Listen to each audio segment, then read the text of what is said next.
মৰমৰ ছাত্ৰ ছাত্ৰীসকল, আজি তোমালোকৰ কাৰণে আন এটি ভিডিঅ' লৈ আহিছোঁ আৰু আজিৰ ভিডিঅ'ত আমি আজি হৈ যোৱা 10ম শ্ৰেণীৰ সমাজ বিজ্ঞান পৰীক্ষাৰ কুৱেশ্যন পেপাৰটো সমাধান কৰি দিম।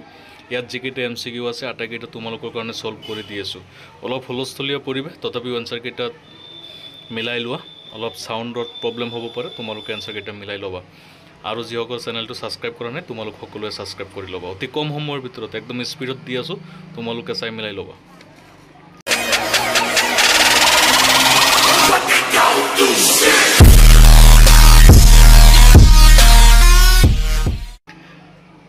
শুদ্ধ উত্তৰটো বাছি উলিওৱা। ইয়াত 1 নম্বৰত দিছে তলৰ উক্তিটো কাৰ? ঐক্যবদ্ধ বংগ এটা বৃহৎ শক্তি দ্বিখণ্ডিতকৰণেৰে বৃহৎ বংগ শক্তিক ভাঙি ছিঙি চুৰমাৰ কৰিব। ইয়াৰ শুদ্ধ উত্তৰটো হৈছে অপশ্যন এ, হাৰ্বাৰ্ট ৰিজলি। 2 নম্বৰ, তলৰ কোনটো উক্তি শুদ্ধ?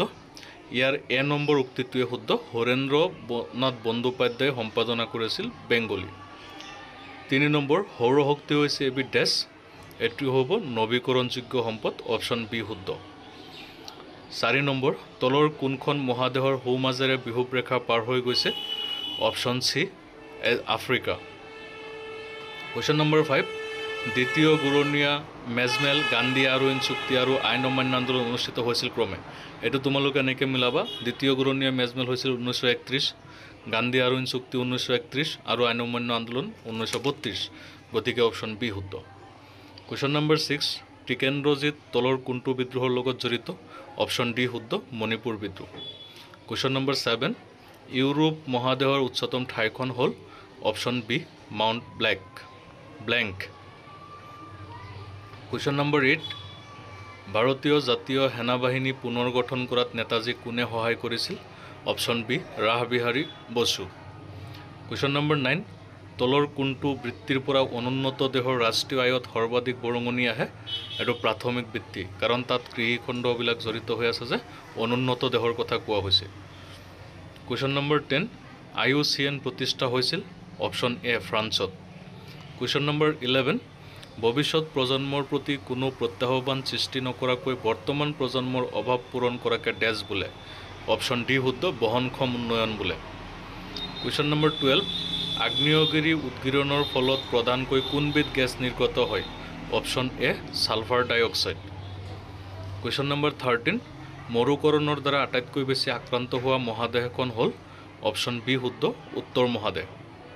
কুৱেশ্যন নম্বৰ 14, মাটি প্ৰদূষণ ৰোধ কৰাৰ এটা উপায় হ'ল? অপশ্যন বি শুদ্ধ, অত্যাধিক ৰাসায়নিক সাৰৰ প্ৰয়োগ বন্ধ কৰা। কুৱেশ্যন নম্বৰ 15, এছ আকৃতিৰ মহাসাগৰখন হ'ল? অপশ্যন চি শুদ্ধ, আটলাণ্টিক মহাসাগৰ। কুৱেশ্যন নম্বৰ 16, যি মুদ্ৰাৰ প্ৰদৰ্শিত মূল্য বা লিখিত মূল্য ইয়াৰ অন্তৰ্নিহিত মূল্যতকৈ অধিক সেই মুদ্ৰাই হ'ল? অপশ্যন এ শুদ্ধ, প্ৰতীক মুদ্ৰা। কুৱেশ্যন নম্বৰ 17, মুদ্ৰাৰ ক্ৰমবিকাশৰ ধাৰা অনুসৰি 5টা পৰ্যায় হ'ল?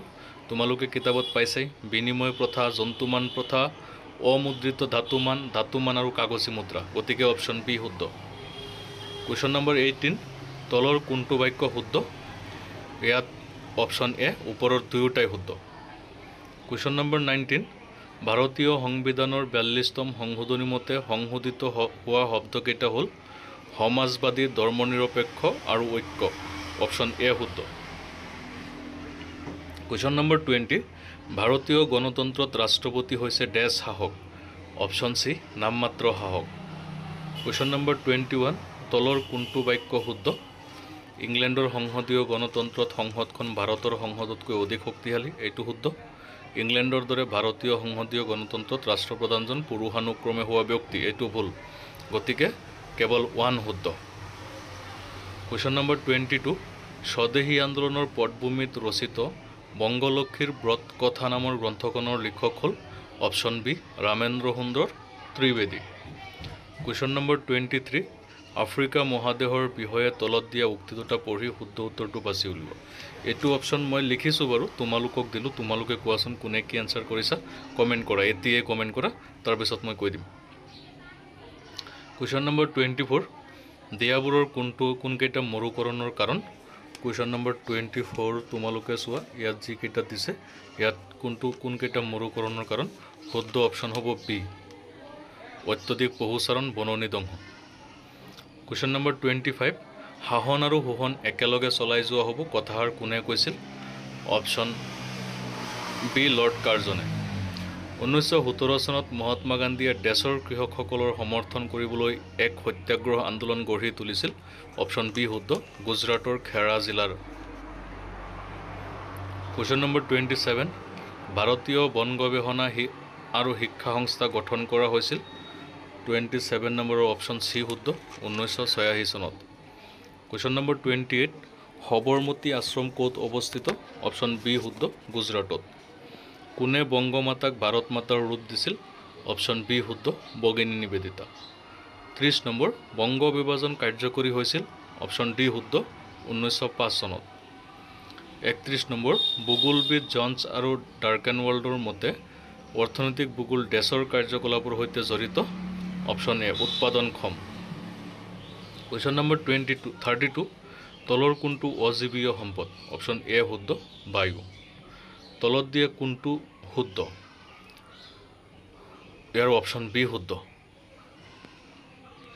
34 শিল্প উৎপাদন প্ৰক্ৰিয়া কোনটো বৃত্তিৰ লগত জড়িত অপশ্যন ডি শুদ্ধ দ্বিতীয় বৃত্তি 35 মুছলিম লীগে মুক্তি দিৱস হিচাপে পালন কৰে মুছলিম লীগে কেতিয়া মুক্তি দিৱস হিচাপে পালন কৰিছিল 35 নম্বৰ অপশ্যন এ শুদ্ধ 1939 চনৰ 22 ডিচেম্বৰ তাৰিখ দিল্লী চলো আন্দোলনত প্ৰথমে গ্ৰেপ্তাৰবৰণ কৰা সত্যাগ্ৰহীজন হ'ল অপশ্যন এ শুদ্ধ আচাৰ্য বিনোৱা ভাৱে 37 নম্বৰ তলৰ কোনটো আন্তৰ্জাতিক সম্পদৰ উদাহৰণ অপশ্যন বি শুদ্ধ 38 নম্বৰ নিম্নলিখিত বাতৰি কাকতসমূহৰ কোনখনে স্বদেশী আন্দোলনৰ সময়ছোৱাত বিদেশী বস্তু বৰ্জনৰ আহ্বান কৰিছিল অপশ্যন এ শুদ্ধ সঞ্জীৱনী 39 ইয়াণ্ডাবু সন্ধি কেতিয়া স্বাক্ষৰিত হৈছিল অপশ্যন বি শুদ্ধ 1826 চনৰ 24 ফেব্ৰুৱাৰী তাৰিখে কুৱেশ্যন নম্বৰ 40 কৰিম কিম্বা মৰিম শ্লোগানটো কোনে প্ৰদান কৰিছিল অপশ্যন বি শুদ্ধ মহাত্মা গান্ধীয়ে